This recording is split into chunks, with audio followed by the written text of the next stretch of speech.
Hello friends, welcome to Sharon simple space. நம்ம எல்லாருக்குமே கிச்சனை அழகாக சுத்தமாக வச்சுக்கணுன்னு ரொம்ப ஆசை. டைம் டு டைம் ப்ராப்பராக கிச்சனை க்ளீன் பண்ணால் தான் இது பாசிபிள். இன்றைக்கி எப்படி ஈஸியாக கிச்சனை க்ளீன் பண்ணலான்னு சில டிப்ஸ் அண்ட் ட்ரிக்ஸ் தான் நான் உங்கள் கூட ஷேர் பண்ணிக்க போகிறேன். இந்த எல்லா க்ளீனிங்லேயுமே நான் ஒரே ஒரு பொருளை தான் காமனாக யூஸ் பண்ணியிருக்கேன். அந்த பொருள் வேறு எதுவும் இல்லைங்க, நம்ம கிச்சனில் எப்போவுமே இருக்கக்கூடிய சால்ட்டு தான். ஸோ இந்த உப்பை வச்சு எப்படி ஈஸியாக க்ளீன் பண்ணலான்னு இன்றைக்கி பார்க்கலாம். ஸோ வீடியோ போகிறதுக்கு முன்னாடி ஷேரன் சிம்பிள் ஸ்பேஸ்க்கு மறக்காமல் சப்ஸ்கிரைப் பண்ணுங்கள். கூடவே அந்த பெல் ஐக்கனையும் கிளிக் பண்ணுங்கள். அப்போ தான் நான் வீடியோ அப்லோட் பண்ணும்போது உங்களுக்கு நோட்டிஃபிகேஷன் வரும்.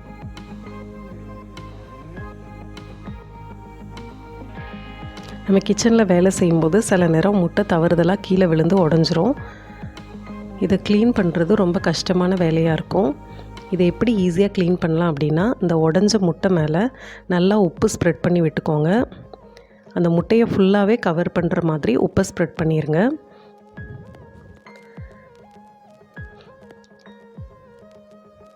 இப்போ ஒரு கிச்சன் டிஷ்யூ வச்சு இதை க்ளீன் பண்ணோம் அப்படின்னா அந்த முட்டை உப்பு கூட நல்லா சேர்ந்து வந்து ஈஸியாக க்ளீன் பண்ணிடலாம்.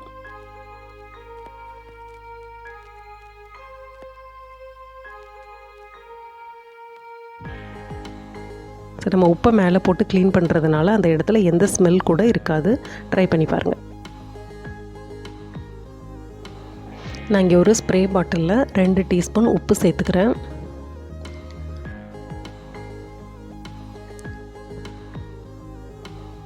இந்த உப்பு கூட 1 கப் வினிகர் சேர்த்துக்கிறேன்.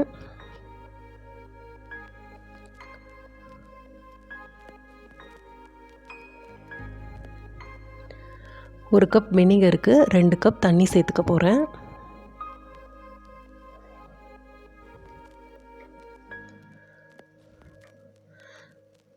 இப்போ இந்த உப்பும் வினிகரும் கலந்த வாட்டரை நம்ம கிச்சனில் பெஸ்ட் கண்ட்ரோல் ஸ்ப்ரேயாக யூஸ் பண்ண போகிறோம். நம்ம கிச்சனில் எல்லாமே பெரிய பிரச்சனை எறும்பு பூச்சிகள் தொல்லை தான். ஸோ இந்த எறும்பு பூச்சி எல்லாம் கிச்சனில் வராமல் இருக்கிறதுக்காக இந்த பெஸ்ட் கண்ட்ரோல் ஸ்ப்ரே யூஸ் பண்ணி நம்ம கிச்சன் கவுண்டர் டாப் ஃபுல்லாத்தையுமே க்ளீன் பண்ணலாம். முக்கியமாக எலக்ட்ரிக்கல் அப்ளையன்சஸ்க்கு பின்னாடி, கிச்சன் கார்னர்ஸில், ஸ்டவ்வுக்கு பின்னாடி, கிச்சன் ஜிங்க் ஏரியா, இது எல்லாத்துலேயுமே இந்த பெஸ்ட் கண்ட்ரோல் ஸ்ப்ரேயை யூஸ் பண்ணி நம்ம தொடச்சி விட்டோம் அப்படின்னா கிச்சனில் எறும்பு பூச்சி தொல்லை எதுவுமே இருக்காது.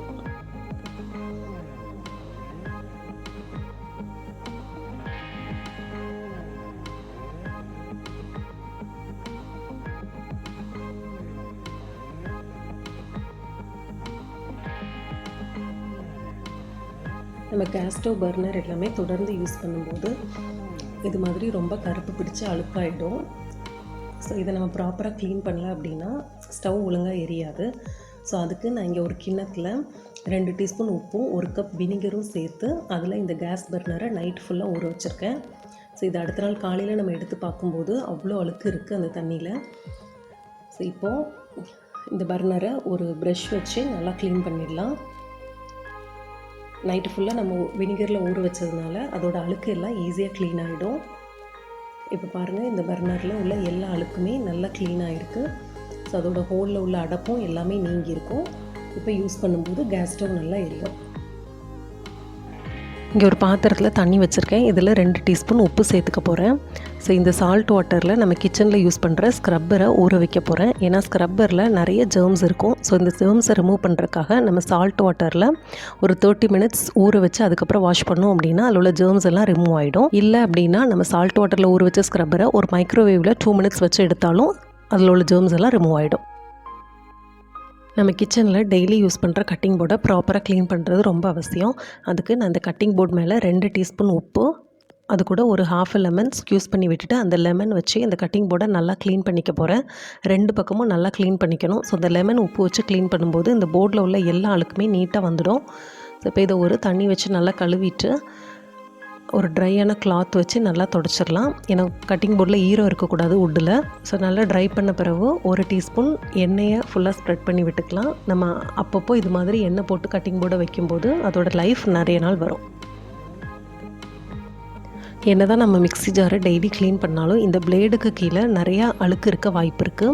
ஏன்னா நம்ம அடிக்கடி கிரைண்ட் பண்ணுறதுனால ஃபுட் பார்ட்டிகல்ஸ் எல்லாமே இந்த பிளேடுக்கு பின்னாடி போய் மாட்டிக்க வாய்ப்பு இருக்குது.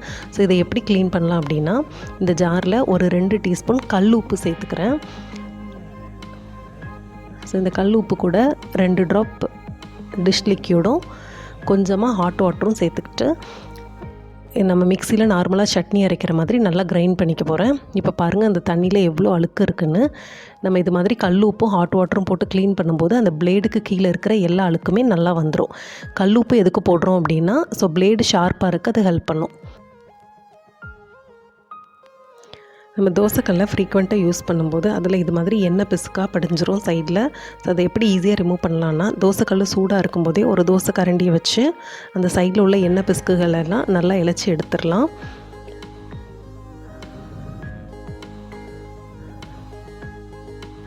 இப்போ இந்த தோசைக்கல் மேலே அதோட எண்ணெய் பிசுக்குகள் எல்லாத்தையுமே ரிமூவ் பண்ண பிறகு கொஞ்சமாக உப்பு சேர்த்துட்டு அது கூடவே ஒரு ஹாஃப் லெமனை ஸ்க்யூஸ் பண்ணி விட்டு அந்த லெமனை வச்சு இந்த தோசைக்கல்லை நல்லா க்ளீன் பண்ணிக்கலாம். இந்த உப்பையும் லெமனையும் சேர்த்து க்ளீன் பண்ணும்போது அந்த கல்லில் உள்ள எண்ணெய் பிசுக்குகள்லாம் நல்லா ரிமூவ் ஆகி அழுக்கெல்லாம் நல்லா ரிமூவ் ஆயிரும். ஒரு மாதத்துக்கு ஒரு வாட்டி தோசைக்கல்லை இது மாதிரி க்ளீன் பண்ணும்போது ரொம்ப அழுக்கும் சேராது, கல்லும் ஹைஜீனாக இருக்கும்.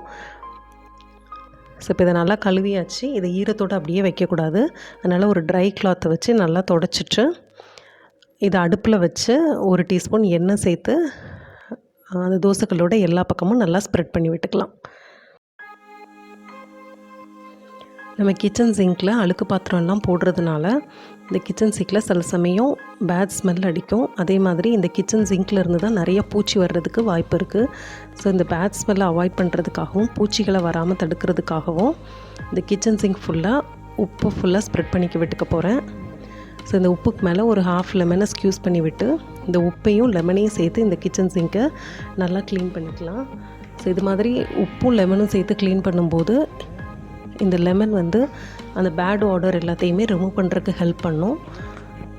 உப்பு எந்த பூச்சியும் வராமல் பார்த்துக்கும். ஸோ இந்த லெமன் வச்சே நம்ம அந்த கிச்சன் ஜிங்கோட டேப்பையும் க்ளீன் பண்ணிக்கலாம். அப்போ அந்த டேப்பும் நல்லா பார்க்குறக்கு பளிச்சுன்னு இருக்கும். அதை நம்ம இந்த சால்ட்டும் லெமனும் வச்சு க்ளீன் பண்ணும்போது கிச்சன் நல்லா க்ளீனும் ஆகிடும். அதே மாதிரி பார்க்குறக்கும் நல்லா பளிச்சுன்னு இருக்கும். ட்ரை பண்ணி பாருங்கள். உங்களுக்கு இந்த கிச்சன் க்ளீனிங் டிப்ஸ் எல்லாமே யூஸ்ஃபுல்லாக இருந்திருக்கும்னு நம்புகிறேன். உங்களுக்கு இந்த வீடியோ பிடிச்சிருந்துச்சுன்னா லைக் பண்ணுங்கள், உங்கள் ஃப்ரெண்ட்ஸோடு ஷேர் பண்ணுங்கள், மறக்காமல் கமெண்ட் பண்ணுங்கள். தேங்க்யூ ஸோ மச் ஃபார் வாட்சிங். I will see you in my next video. Bye bye.